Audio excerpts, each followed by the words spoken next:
Hi and welcome to this DAS 1947 battle report. Today we'll be playing scenario 101 from the rulebook called Firefight. It's a very straightforward mission, and in order to make things a little bit more interesting, we're going to have 3 armies participating in the battle: the Allies, the Axis and the SSU. The mission is all about destroying enemy units, which will grant you victory points. The game lasts for a maximum of 8 turns, and the side with most victory points in the end wins. So it's very important for the armies to not only damage, but to actually completely wipe out enemy units. The battlefield contains a lot of terrain, and we've also narrowed the battlefield area down a little bit to make sure not only long-range units will be effective. The SSU forces will enter from the southeast and have some trees and a large ruined building to hide behind. The Axis will enter from the southwest and should also be able to grab cover quickly. Lastly, the Allies will arrive from the north, close to an ammo dump, small hills and some tank traps. With the armies starting quite close to each other, we should see action taking place already from the start. Maneuvering around the board will be important, as there are a lot of terrain that could block the line of sight. So, let's take a look at the armies. The 50 action points force of SSU consists of just 4 units. Weighing in at almost half the points total is the Alexander, a super heavy tank boasting a powerful twin Tesla gun as well as 3 machine guns. Supporting it are 2 units of Steel Guard, powerful Type 4 infantry with damage resilience. 1 squad carries heavy sniper rifles and the other one sports anti-infantry weapons. Rounding up the force is a cheap Red Guard sniper team. The Axis force is 5 units strong. The Ludwigs provide reliable anti-tank options as well as steady streams of machine gun fire. The 3 infantry units fulfill various functions. The fast guerrilla squad has a wide threat range and should be able to quickly bring their panzer gloves to where they are needed. The heavy laser grenadiers can damage pretty much anything with their laser weapons, and the Sturm Grenadier squad is a valuable jack-of-all-trades unit. A bunch of Ranger units make up the core of the Allies' army. Their different weapons should ensure the Allies have all the tools necessary no matter the threat, and they are also the only faction to bring a command squad and a hero. The armor comes in the shape of a 6-shooter, an absolute beast with 3 sets of machine guns and the terrible dual triple recoilless guns. With a command squad by its side, the 6-shooter could definitely be a nightmare to deal with.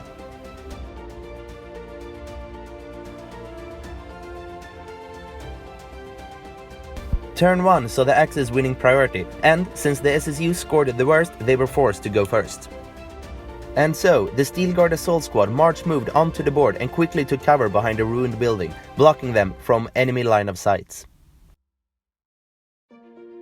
The Allies then moved the Ranger assault squad up the board in hope to draw enemy fire and lure out enemy units.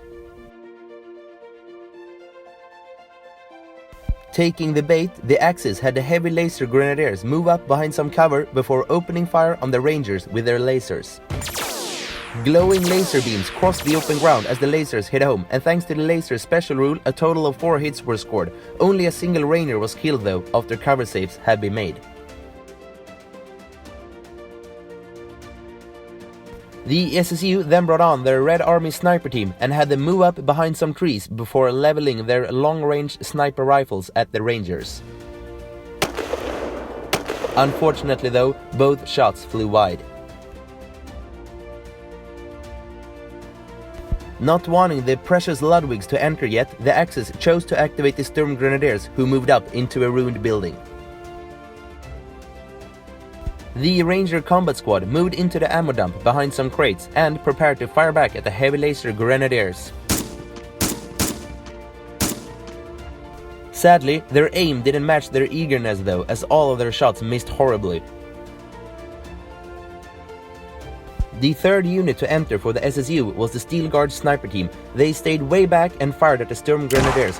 1 model was killed outright, and since the Steel Guards were using sniper weapons, they chose to have the trooper carrying the bazooka removed. The Allies then activated their own sniper team and moved them up behind some tank traps. Although they had moved and thus couldn't take advantage of the spotter, the sniper still bravely tried to take down a Steel Guard, but were unsuccessful in his task.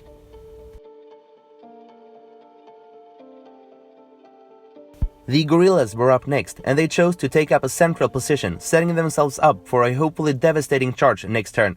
The guerrillas and the Steel Guard assault squad were now but a road apart, and the guerrillas could most certainly already smell their prey. Finally, the first vehicle entered the field of battle. The Alexander rumbled onto the board, taking position on the eastern flank. First, it decided to fire all of its machine guns at the Ranger sniper team, hoping to quickly wipe them out. 4 of the 13 shots hit, but the Rangers passed enough cover saves to keep one of them alive, denying the SSU any victory points. The twin Tesla gun was then leveled at the Ranger assault squad, hitting them in their exposed flank. Using its salvo special rule, the 7 shots were doubled to 14.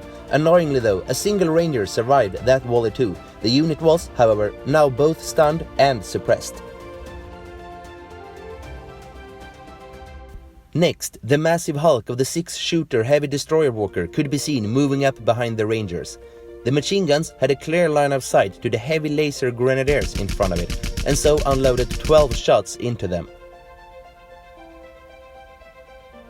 2 cover saves were failed, but a damage resilience roll was successfully passed, meaning only 1 Axis trooper was killed in the end. The 6-shooter then turned its turret to its left and fired across at the Alexander. It too used its salvo special rule, giving it 2 shots, both of which hit. Thankfully for the SSU though, one of the rounds flew straight into the trees in front of the tank. The other shot caused 4 damage, but the damage resilience of the SSU war machine downgraded that to just 2. Still though, the heavy tank had been damaged. One of the Ludwigs was then activated and immediately turned towards the SSU. A heavy shell from its primary weapon caught both sniper teams in its blast, but it only claimed the life of a single infantryman. Hoping to up its tally, the Ludwig blasted away with its machine gun too, and the 2 shots that hit each killed another trooper. In total, the Red Army sniper squad suffered 3 casualties as well as an under fire token. The command squad with attached hero Johnny One-Eye moved up, cautiously placing themselves in the northwest corner. They then successfully managed to reactivate the 6-shooter, and so the allied walker reloaded and fired again.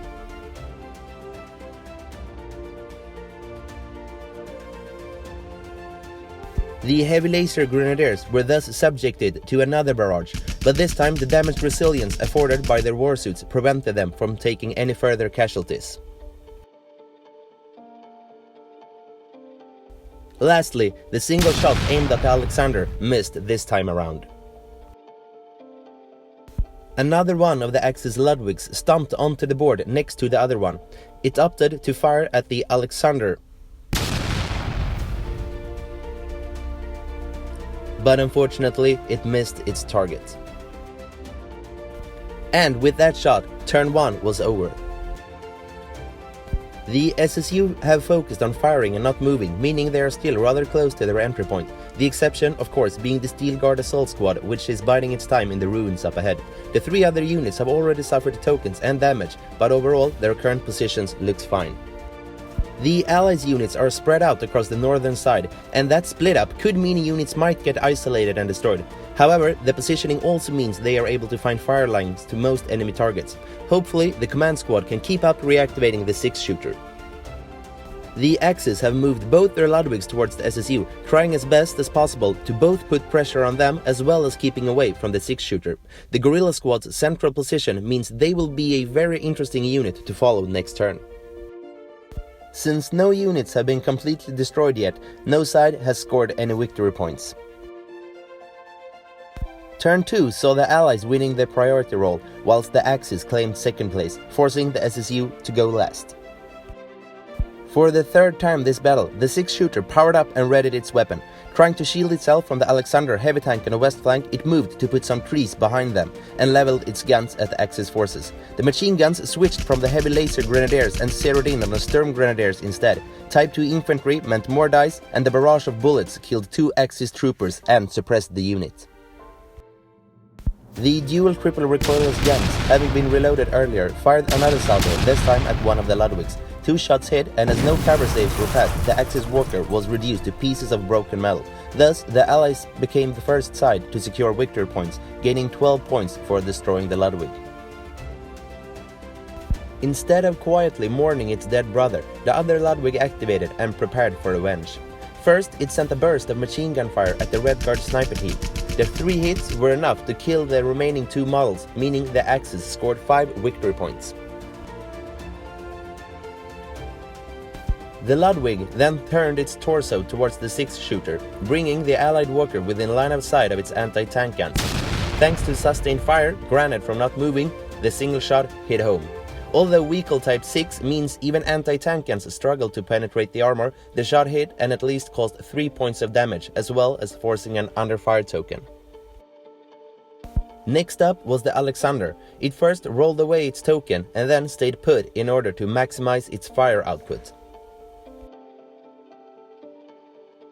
It couldn't quite draw line of sight to the 6-shooter, so instead focused on the Rainier units in front of it.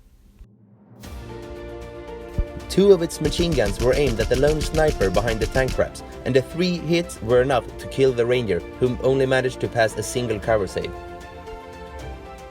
Continuing to spit lead at the Allies' infantry, the 3rd machine gun brought down the last member of the assault squad. The powerful twin Tesla gun was still to fire, and the Alexander could just see the combat squad behind the cover of the crates. A great set of 5 hits was unfortunately converted to only a single casualty, but at least the unit took an underfire as well as a stunned token. The SSU heavy tank had managed to secure 12 victory points this round and was in a strong position to cause further havoc next turn. The Allies moved their command squad to get within repair range of their Walker and successfully restored 2 points of damage. The top priority for the Allies was definitely to keep the 6-shooter functioning. The Axis forces could only look on in anger as the damage inflicted by the Ludwig earlier was almost completely made undone. Still though, they had more units that could hurt the Walker and were not going to give up that easily. The heavy laser grenadiers downgraded their suppression and then opened up with their laser weapons. Since the laser special rule means each hit enables them to roll another attack dice, one of the laser beams hit the target long enough to cause some severe damage. In the end, the 6-shooter had taken 3 new points of damage, for a total of 4. The Steel Guard sniper team, enraged by the death of their comrades close by, quickly rolled away their under-fire token and decided to aim their heavy snipers at the Ludwig. They had clear line of sight and so calmly leveled their rifles. Not moving means they can use sustained fire as well as their power scopes, making them far more accurate than regular units. Both shots hit and caused 2 damage apiece. The Ranger Combat Squad activated next and were able to roll away their token. However, since they were stunned from the Tesla gun, they were forced to perform a nothing action before firing, meaning they were unable to take advantage from sustained fire. After shaking off the electricity, they fired at the heavy laser grenadiers. The accurate volley actually managed to bring down one of the heavily armored Axis troopers, as well as suppressing the unit. The Axis turned to their guerrillas and spotted an opportunity too good to miss out on. Panzer gloves swinging, the guerrillas charged screamingly into the flank of the Alexander. They produced 3 hits, and even though the heavy tank passed 4 damage resilience rolls, it lost its remaining 5 hit points and was blown apart. That meant a massive 23 victory points for the Axis. The Steel Guard assault squad decided it was time to show themselves, and so moved out and readied their weapons. Their autogun and heavy shotguns combined for a total of 21 shots, a spectacular volley which not even damaged resilient guerrillas stand any hope of surviving. A small comfort, but at least a proper revenge, as well as another 8 victory points.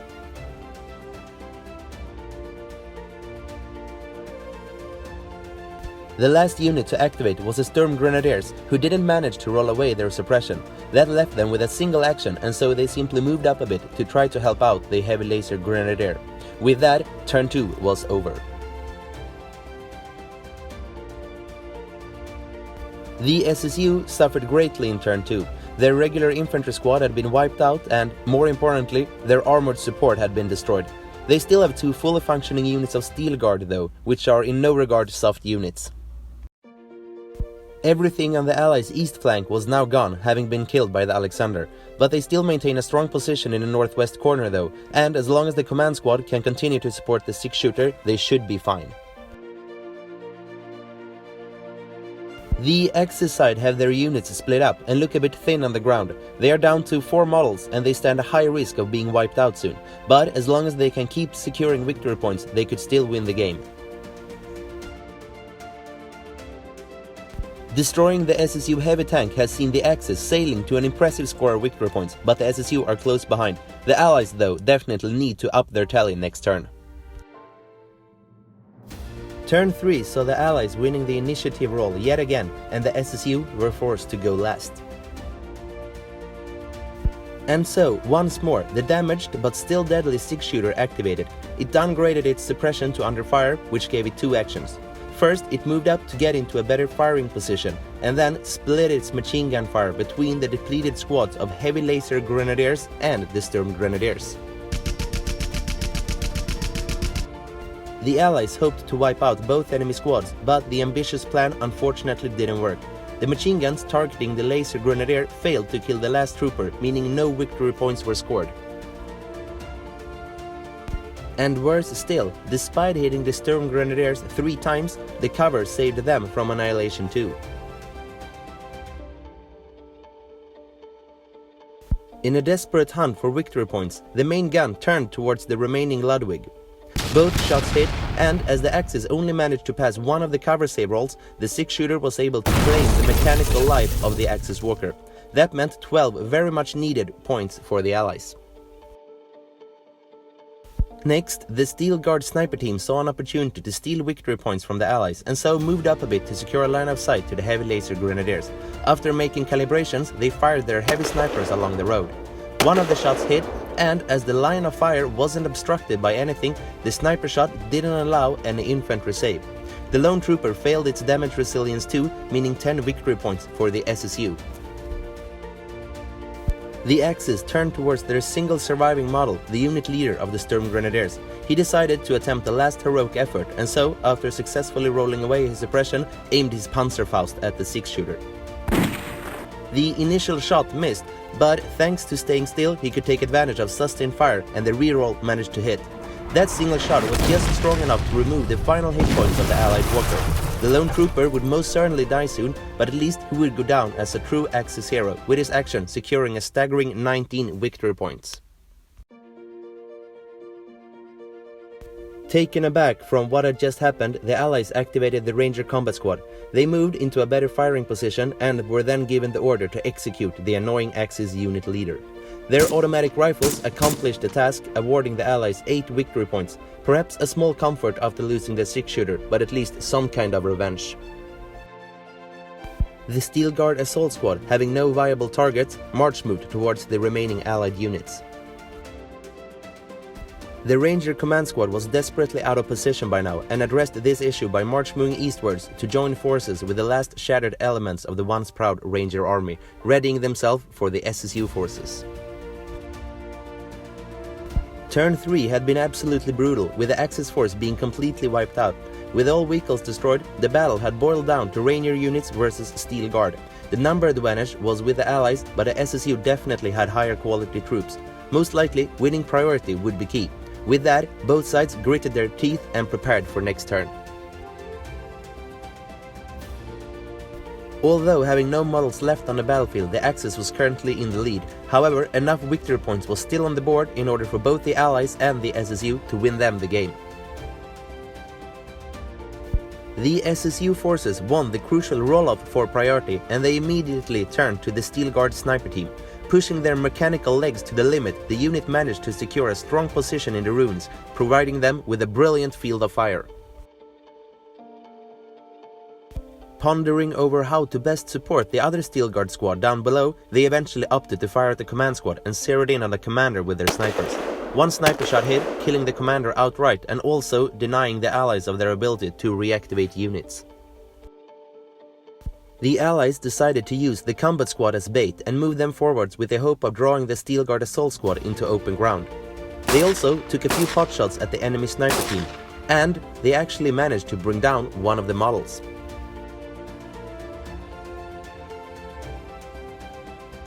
The Steel Guard assault squad didn't see any positive aspect of staying back and so moved in for the kill. They unloaded everything they had into the Ranger combat squad and scored 10 hits from their 21 shots. The volley was more than enough to reduce the Rangers to bloody smears, and so they gained 7 victory points.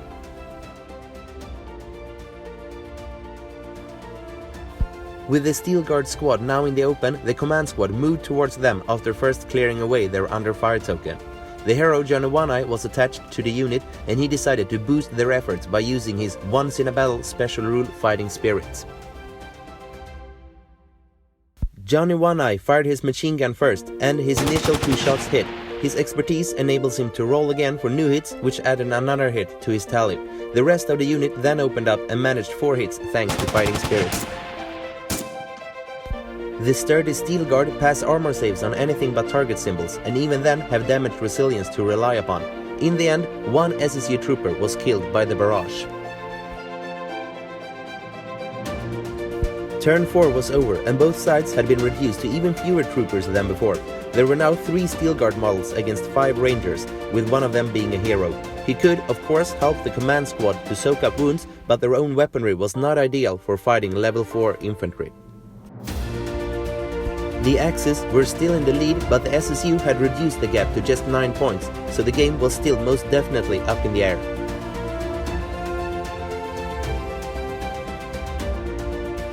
Turn 5 saw the SSU winning priority, and naturally they ordered the Steel Guard assault squad to reload their heavy shotguns. They managed to rid themselves of their under fire token and then pivoted to face Johnny One-Eye and the command squad. Their weapons barked loudly as they unleashed a torrent of bullets at their target. An impressive 7 hits were scored, and as the unit had remained stationary, they could add a further 2 hits thanks to sustained fire. The Allies failed 6 of their infantry save rolls, and despite Johnny doing his best to prevent casualties, 2 Rangers died to the volley. The unit of Rangers shook off their newly received under fire token and then moved into close combat.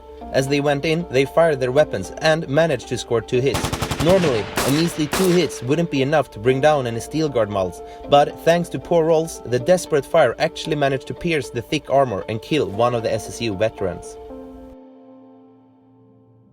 In the following round of close combat, the last Steel Guard in the unit was successfully battered, but not before he himself could smash his fist into the head of one of the Rangers, killing him instantly. The lone Steel Guard sniper then activated and carefully leveled his rifle again. This time, the bullet smashed apart the torso of the machine gunner, leaving Johnny One-Eye alone. Turn 5 was thus over, and by now the Allies and the SSU each had a single model remaining, the hero Johnny One-Eye versus a Steel Guard sniper. Both forces had secured more victory points this turn, and judging from the current standings, victory would be claimed by the side managing to kill the opponent's last model.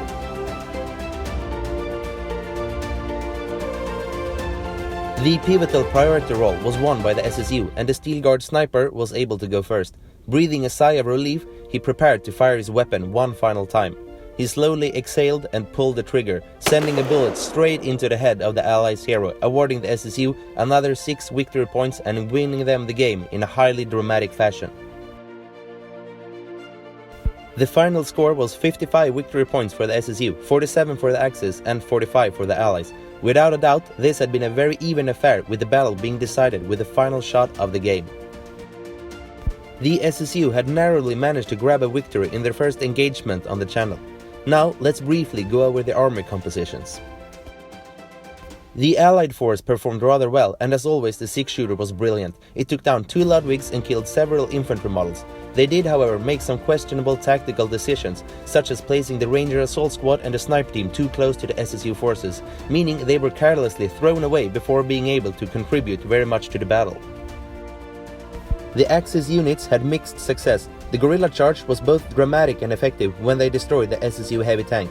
The heroic unit leader of the Sturm Grenadiers managed to take down a heavy as well, blowing the 6-shooter apart with his Panzerfaust. Even though being completely wiped out in turn 3, just a few more points might have seen them emerging victorious. The Alexander heavy tank had some success on the east flank, killing a bunch of Ranger models with its deadly arsenal of weapons. However, the stars of the match were definitely the Steel Guard units, as they secured 43 victory points between them. A memorable moment was the sniper team stealing a kill from the Allies when they took out the last Leicester Grenadier, which gave the SSU 10 points. You are more than welcome to leave a like or a comment if you enjoyed this video and if you want to see more battle reports in the future. Until then, cheers from Sweden. Bye!